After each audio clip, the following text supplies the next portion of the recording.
आउज़ुबिल्लाहिमिनश्शैतानिर्रजीम बिस्मिल्लाहिर्रहमानिर्रहीम। मेरा नाम है मोहम्मद अवैस। मेरे चैनल का नाम है स्काई इमिग्रेशन कंसल्टेंट्स। सो अगर मेरी वीडियो देख रहे हैं मेरे YouTube channel sky immigration consultants और मेरे Facebook page sky immigration consultants पे।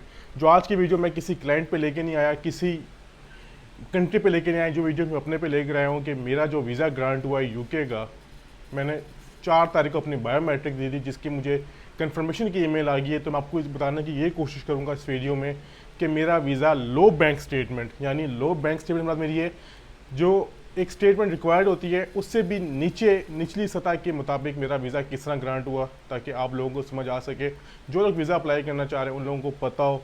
लेकिन इससे पहले मैं एक एग्जांपल कोट करूँगा। वो एग्जांपल यही है कि हमारे मीरपुर के ही बहुत अच्छे मेरे जानने वाले दोस्त हैं, क्लाइंट हैं, मेरे ऑफिस के साथ ही उनका ऑफिस है। उनके पेरेंट्स का यही हुआ था कि उनके अकाउंट में 50,000 रुपये थे। उनके फादर में जो मेन एप्लीकेंट थे 50,000 रुपये पाकिस्तानी, और साथ ही 10 ईयर्स का बैन भी था। उन्होंने हमारी सर्विसेज ली तो अल्हम्दुलिल्लाह अल्लाह ताला ने हमारी इज्जत रखी, उनका हमने 10 ईयर्स का बैन भी ख़त्म कराया और 50,000 की बैंक स्टेटमेंट पे पेरेंट्स यानी उनके वालदैन जो मेन एप्लीकेंट थे उनकी वाइफ का हमने वीज़ा भी ग्रांट कराया। ये आई थिंक लास्ट ईयर की बात है, मुझे कंफर्म डेट्स याद नहीं है। तो उसके बाद दूसरी एग्जांपल कोट ये हो रही है, मेरी अपनी हो रही है कि मेरे पास जो भी एक थे, मैंने कहीं इन्वेस्ट किए थे तो मेरी बैंक स्टेटमेंट बिल्कुल लो हो चुकी थी, ख़त्म हो चुकी थी। लेकिन अब जो मैंने वीज़ा अप्लाई किया तो मैंने वीज़ा, मेन चीज़ क्या होती है, मेन चीज़ होती है visa covering letter, visa request letter, जिस पे मैंने अपनी एक एक चीज़ मेंशन की। मैंने उन्हें बताया जी ये पैसे मैं यहाँ से इस तरह कमा रहा हूँ, वो पैसे मैं उठा के सारे मैंने यहाँ पर रखवा दिए। एज अ प्रूफ मैंने उनको सारी डिटेल चीज़ें बताई, लेकिन मैंने खिचड़ी नहीं बनाई। खिचड़ी तो मेरी है कि मैं पेपर लगाना शुरू कर दूं, फलां के पेपर, फलां के एफिडेविट, फलां के बैनल फी, फलां का प्रूफ नहीं। मैंने उनको रिटर्न बताया, मैंने बताया ये चीज़ ऐसे है वैसे है फलां है। तो उन्होंने इस चीज़ को एडमिट करके मुझे वीज़ा ग्रांट किया। लेकिन अभी तक मैं पासपोर्ट रिसीव नहीं कर सका। मेरा अपॉइंटमेंट मीरपुर जैरी में थी, कुछ मसरूफियात की वजह से मैं नहीं विजिट कर सका। जैसे आएगा मैं उसको अपलोड भी करूँगा।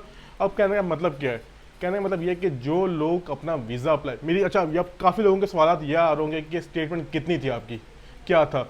मैं आपको एग्जैक्ट फिगर नहीं बता सकूंगा, लेकिन आपको बता दूं बिलो 1 लाख थी, 1 लाख से भी कम थी। ठीक है।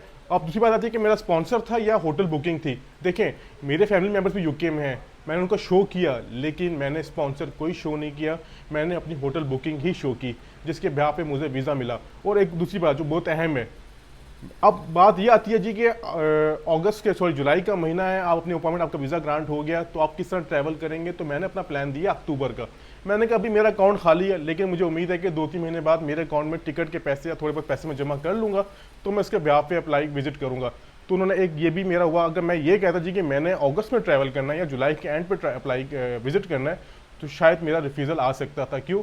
अभी तो आपका अकाउंट खाली है, आपको ऐसी कौन सी कोई छड़ी है जिससे आप यूँ करेंगे, आप बैंक लूट लेंगे और आपको पैसा इतना मिल जाएगा।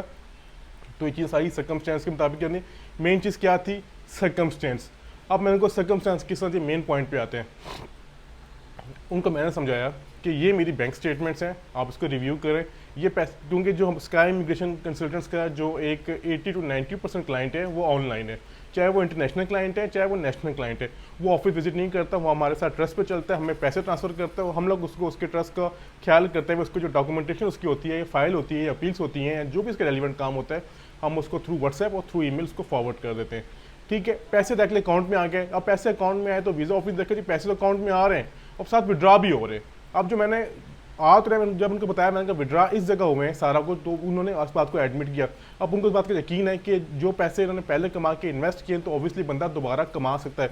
अब उन्हें ये बात क्लियर होगी कि बंदा पाकिस्तान में सेटल्ड है, उसे कोई ज़रूरत नहीं है वहाँ जाके लेफ़्ट राइट होने की या कुछ भी कहना चाहे।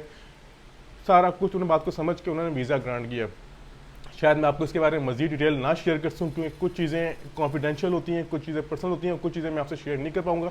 यानी कहने का मतलब ये है एट दी एंड, अगर आपके सर्कमस्टेंस स्ट्रॉन्ग हैं, ठीक है, और आप विजिट वीज़ा अप्लाई करना चाह रहे हैं, चाहे स्पॉन्सर है चाहे स्पॉन्सर नहीं है, तो आप अप्लाई कर सकते हैं। लेकिन एक बात का ख्याल रखिएगा, जो ट्रैवल डेट्स है वो आप उस तब की दीजिएगा तब आपको ईजी लगे कि आपका वीज़ा, आपके पास अकाउंट में इतने पैसे होंगे। ये चीज़ें बहुत मायने रखती हैं। तो मैं आपसे अपनी स्टोरी शेयर करना चाह रहा था यूके वीज़ा से रेलिवेंट। जो मेरा वीज़ा अप्रूव हुआ, मेरा पर्सनल, मेरा अपना अप्रूव हुआ, तो मैं उसके बाद जैसे मेरा पासपोर्ट मेरे हाथ में आएगा मैं आपको वो भी शेयर करूँगा, क्योंकि ईमेल रिसीव हो चुकी है, लेकिन कुछ मसरूफियात की वजह से मैं वहाँ पर नहीं आ सका। और दूसरी बात यह है कि आप ये समझ लें कि जो वीज़ा ग्रांट हुआ है जस्ट इन 10 डेज़ में हुआ है। अब ये भी सवाल आता है कि जी ये इतना जल्दी कैसे हो गया, इतना लेट कैसे हो गया। देखें जब उनके पास जाते हैं ना वीज़ा ऑफिसर के पास पासपोर्ट्स, तो वो ये नहीं, उनके पास जो एक गुत्था जाता है ना उसमें से निकाल के वो कर देते हैं। वो ये नहीं होगा कि जो पहले का पड़ा हुआ या बाद में पड़ा हुआ है, तो इस बिहाफ पे वो वीज़ा इशू भी करते हैं और रिफ्यूज़ भी करते हैं। और अगर मेरा इन केस अगर मेरा वीज़ा रिफ्यूज़ हो जाता तो मुझे एक चीज़ पे डाउट था, उस पर रिफ्यूज़ हो सकता था, लेकिन अगर मुझे ना हुआ, अगर हो जाता शायद मैं अपना वीज़ा अपील भी हासिल कर लेता। आपको बात बता दूं, एक और बात जो एंड पे वीडियो के एंड पे काफ़ी लोग कहते हैं जिनका वीज़ा रिफ्यूज़ होता है तो समझते हैं कि हमारे पास राइट ऑफ अपील नहीं होती है, हम अपील नहीं कर सकते। नो राइट्स ऑफ अपील जो लिखा होता है, मैं आपको कहता हूँ कि आप उसकी अपील कर सकते हैं। और मुझे बात पे फ़ख्र है कि हमारे पास कल एक क्लाइंट आए थे, आपने देखी होगी तस्वीर, शमस साहब मेरे बहुत प्यारे दोस्त हैं, मेरे बहुत प्यारे क्लाइंट हैं गुजरात से। तो उन्होंने मुझसे सवाल पूछा कि अवैस भाई आपको ये कैसे समझ आई कि इसकी अपील कर सकते हैं।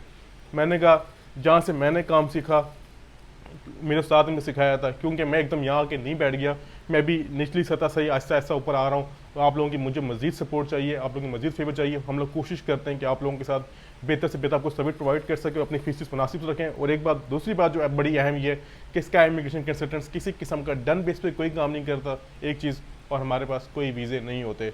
और तीसरी मेन चीज़, हमें फिर नेगेटिव कमेंट्स आते हैं, हम लोग उसको डिलीट नहीं करते। वो ये होते हैं कमेंट्स अक्सर में कहते हैं कि सर्विस अच्छी नहीं है। अब एक बंदा हमसे कॉल करके वीज़ा मांग रहा है, हम उसे वीज़ा कहाँ से प्रोवाइड करें? तो आगे वो कमेंट करेगा जी नो सर्विस फलां फलां।